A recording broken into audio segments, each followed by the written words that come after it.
दोस्तों, आपने कई सारे बुद्धिमान गुरुओं और महान लोगों से यह सुना होगा कि शब्दों में बड़ी ताकत है। वो कहते हैं शब्दों में इतनी ताकत है कि वह हमारे जीवन का रूप बदल देने में सक्षम है। पर जब हम और आप ये सुनते हैं तो हमारे मन में एक सवाल उठता है कि क्या ये सच है? क्या सिर्फ बातों से हम अपने और दूसरों के जीवन में परिवर्तन ला सकते हैं? जबकि हकीकत में तो कहा जाता है कि सिर्फ बातों से कुछ भी नहीं होता, भगवान भी उसी की मदद करते हैं। जो लोग कुछ कर दिखाने में यकीन रखते हैं, तो सिर्फ शब्दों से बदलाव कैसे आएगा? तो अब इस हालत में हम किसकी सुने? हम क्या करें? क्या हम बातों और शब्दों पर ध्यान देना छोड़ दें और सिर्फ कर्मों पर ध्यान दें, या कहीं न कहीं बातें और शब्दों का भी कुछ महत्व है? अगर आप भी अपने जीवन में कभी न कभी इस दुविधा में फंसे हैं, तो आज की यह वीडियो आपके लिए बनी है।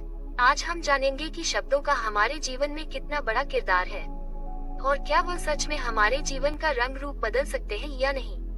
तो चलिए शब्दों की दुनिया में साहसी यात्रा पर निकले और जाने कैसे शब्दों का जादू हमें अपनी ओर खींचता है और हमें बांधता है, और कैसे केवल शब्दों से हमारा पूरा जीवन एक नया रूप ले सकता है।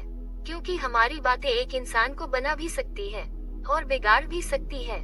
दोस्तों, लेकिन कहानी शुरू करने से पहले मेरी एक छोटी सी रिक्वेस्ट है आपसे, कृपया इस वीडियो को लाइक कर लें। आपका ये लाइक हमें प्रोत्साहन देता है। तो चलिए आज हम यही बातें एक कहानी के माध्यम से समझते हैं।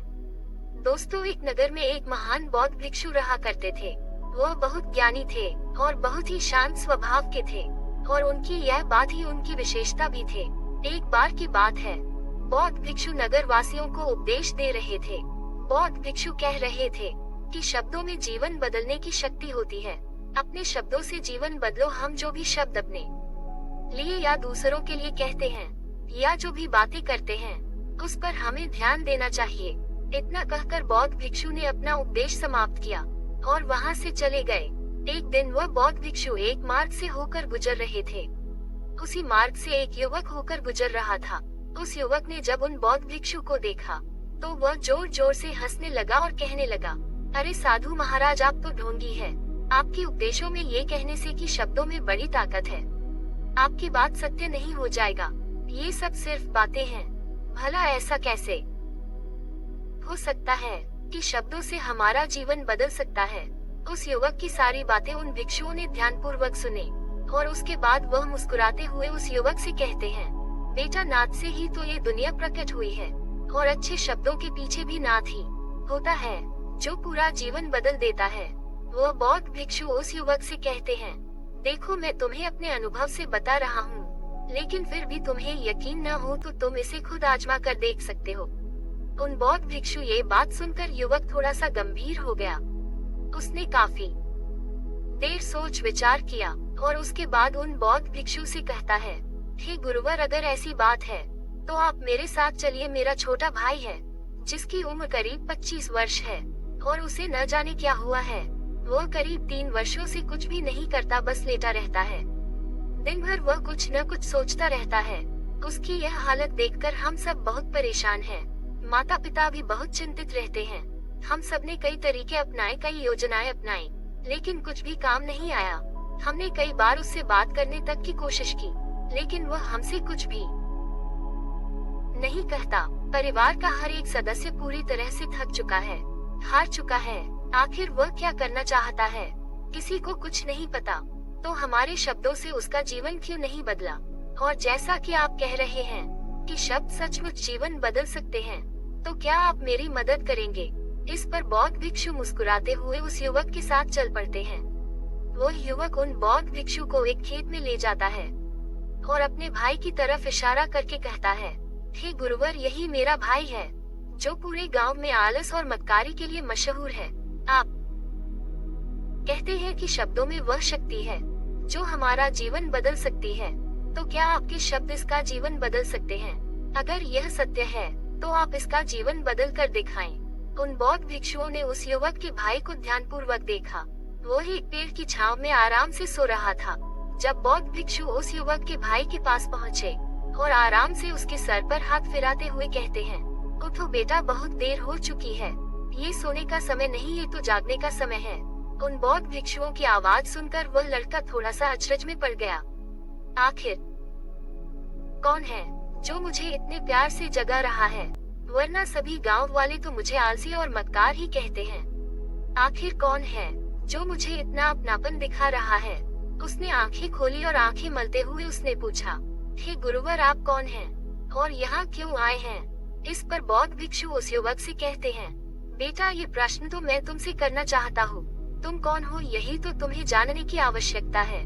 उन बौद्ध भिक्षुओं की बात सुनकर वह लड़का जोर से हंस पड़ता है और कहता है, हे गुरुवर, यदि आपको मेरे बारे में जानना है तो जाए और गांव के किसी भी सदस्य से पूछ लीजिए।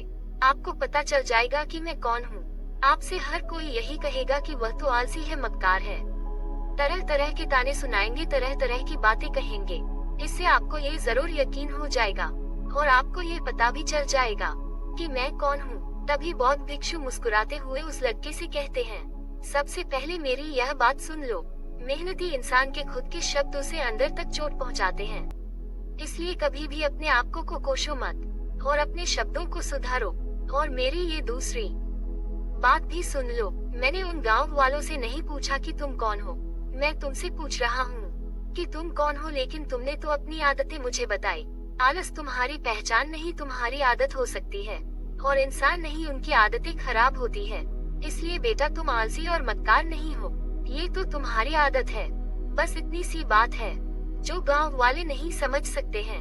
ये सारी बातें सुनकर वह लड़का थोड़ा सा आश्चर्यचकित रह गया, क्योंकि गांव वाले हमेशा उसे मक्कार, आलसी और तरह तरह के ताने ही सुनाया करते थे।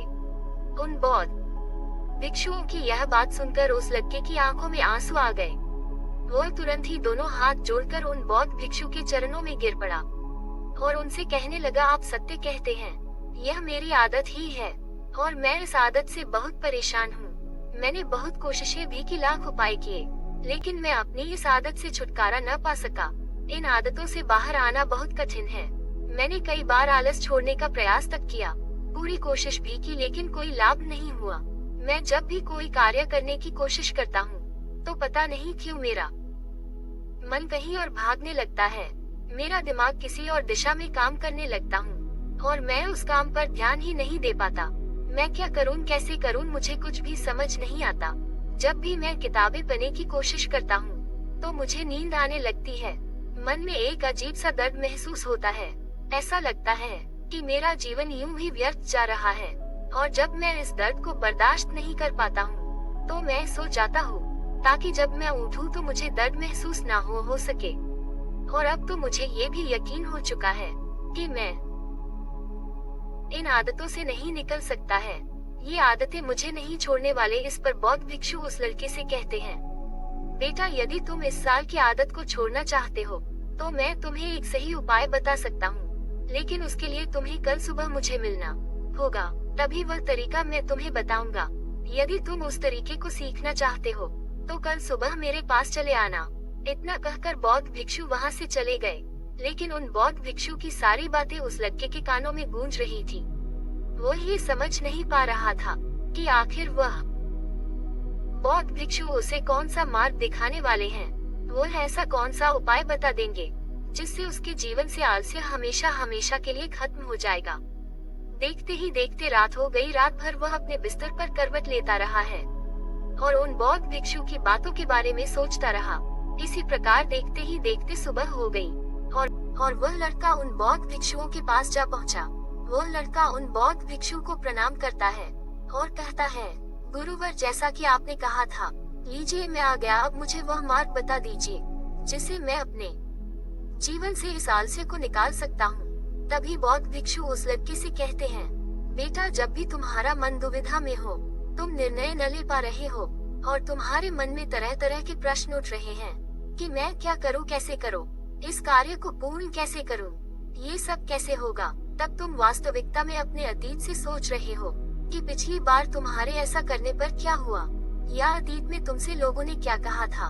तो आज से कभी भी अपने अतीत से नहीं बल्कि भविष्य से सोचो। इस पर लड़का कहता है, भविष्य से? वह भला कैसे? तभी बौद्ध भिक्षु उस लड़के से कहते हैं, मान लो कि तुम्हें आज किसी भी चीज की कमी नहीं है। तुम्हारे पास वह हर चीज है जो तुम चाहते हैं, वह सारी सुख सुविधाएं हैं। तो अब बताओ, तुम अपना जीवन कैसे व्यतीत करना चाहोगे? उन बौद्ध भिक्षु की यह बात सुनकर वह लड़का कुछ देर के लिए सोच में पड़ गया, क्योंकि आज तक उसने सभी गांव वालों के केवल ताने ही सुने थे। किसी ने भी आज तक उसके जीवन के बारे में उससे ऐसी बात नहीं की थी, और वह गुरुवर उसे आने वाले भविष्य के बारे में उससे बातें कर रहे थे।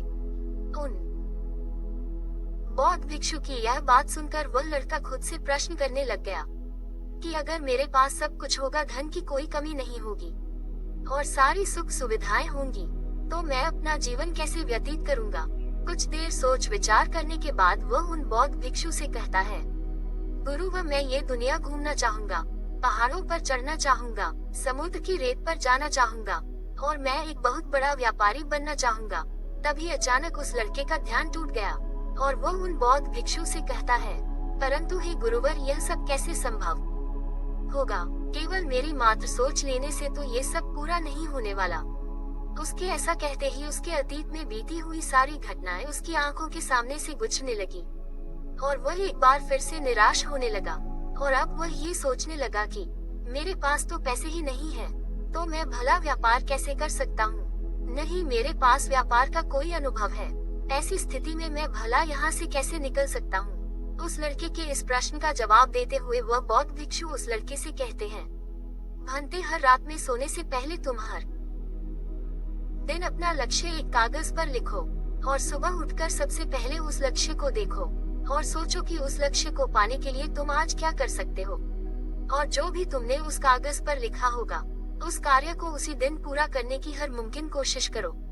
इस पर वह लड़का कहता है, ठीक है, आप सच कह रहे हैं, लेकिन जब मैं बहुत सोचने लगता हूँ तो मेरा मन बेचैन होने लगता है और मन में तरह तरह के विचार उठने लगते हैं और इन विचारों को शांत करने के लिए मैं सो जाता हूँ ताकि वह विचार मुझे परेशान न कर पाए। उस लड़के की इस समस्या का समाधान करते हुए वह बौद्ध भिक्षु उस लड़के से कहते हैं, बेटा, अंतर्मन की चाल को पकड़ो और शब्दों की मदद से नया भविष्य बनाओ। तभी लड़का कहता है, हे गुरुवर, आप क्या कहना चाहते हैं? मैं आपकी बात समझ नहीं पा रहा हूँ। इस पर बौद्ध भिक्षु मुस्कुराते हुए कहते हैं, बेटा, कैसे होगा? ये जो सवाल है, ये सवाल नहीं बल्कि एक डर है जो तुम्हारे अंतर्मन में बैठा हुआ है, जो तुम्हें अगला कदम लेने से रोक रहा है, तुम्हें कदम आगे बढ़ाने से रोक रहा है।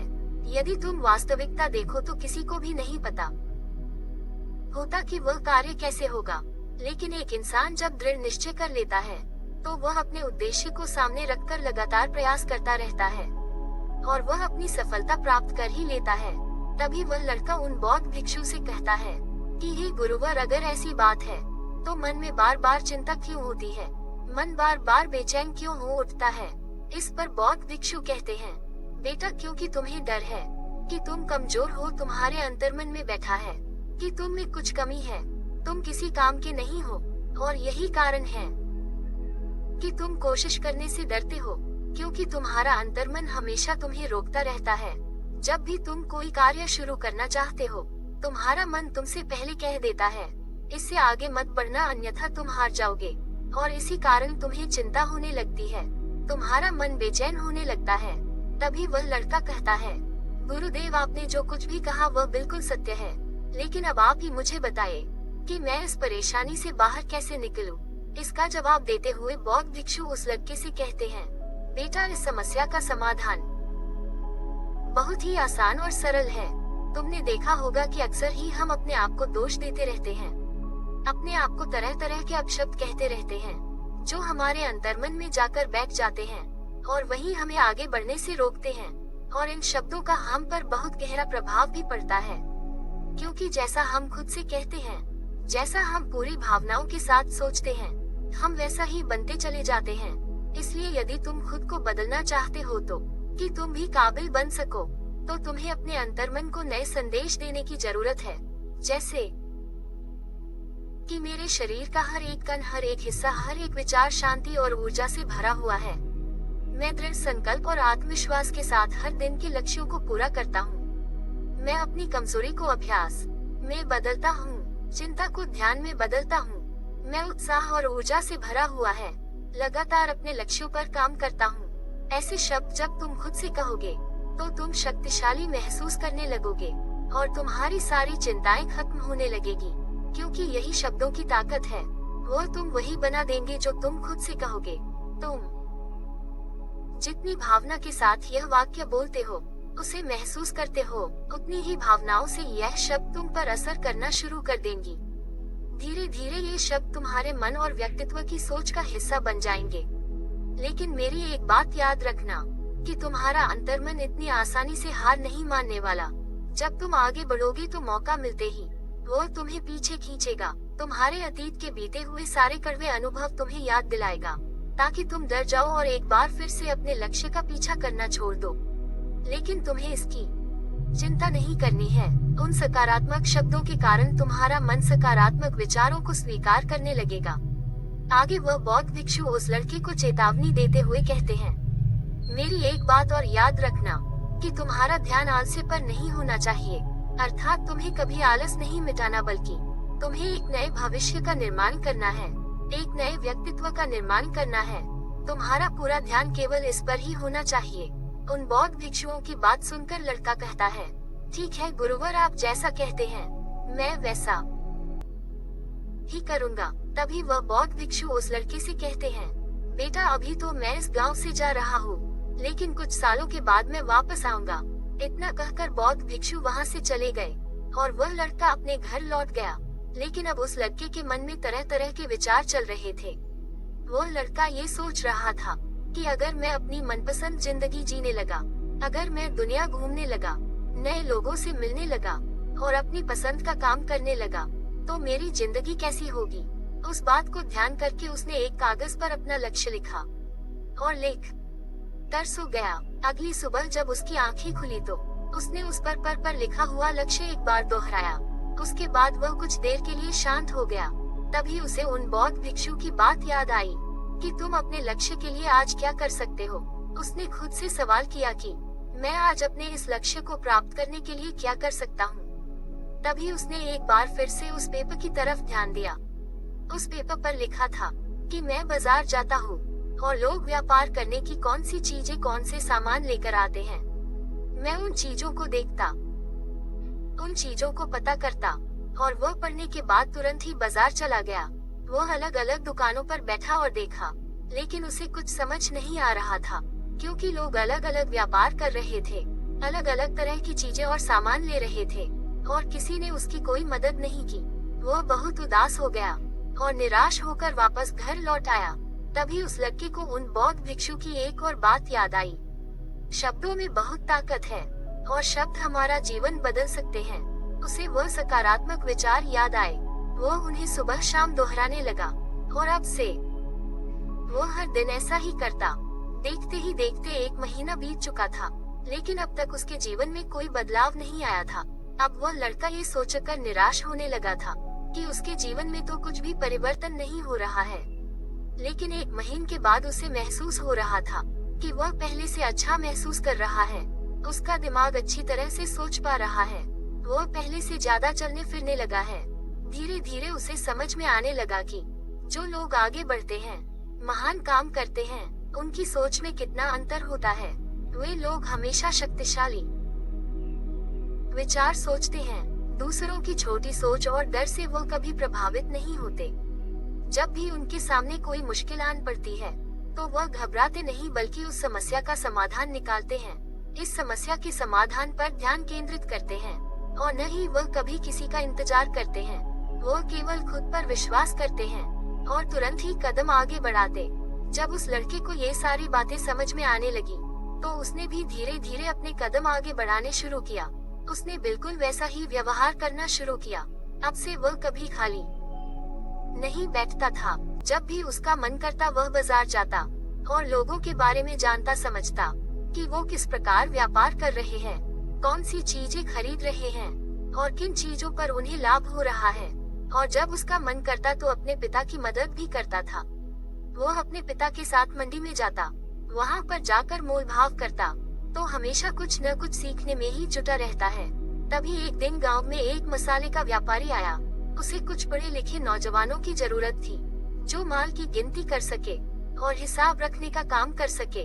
वह लड़का अपने लक्ष्य को जानता था कि उसे क्या पाना है। उसे समझ में आ गया था कि इस काम से उसे बहुत कुछ सीखने को मिलेगा। बेहिचक उस सेट के पास पहुंच गया। वह जानता था कि उसे उस काम के बहुत कम पैसे मिलेंगे, लेकिन फिर भी वह उस काम को करने के लिए तैयार था। अब उस लड़के की सोच पूरी तरह से बदल चुकी थी। अब वह बाकी लोगों की तरह नहीं सोचता था, बहुत ईमानदार और समझदारी से काम कर रहा था। देखते ही देखते करीब 3 महीने बीत गए और अब व्यापारी यह समझ चुका था कि नौजवान बहुत ही समझदार है और वह उसे व्यापार में बहुत मदद करता है। इसलिए उस मसाले के व्यापारी ने उस लड़के को अपना सहायक बना लिया।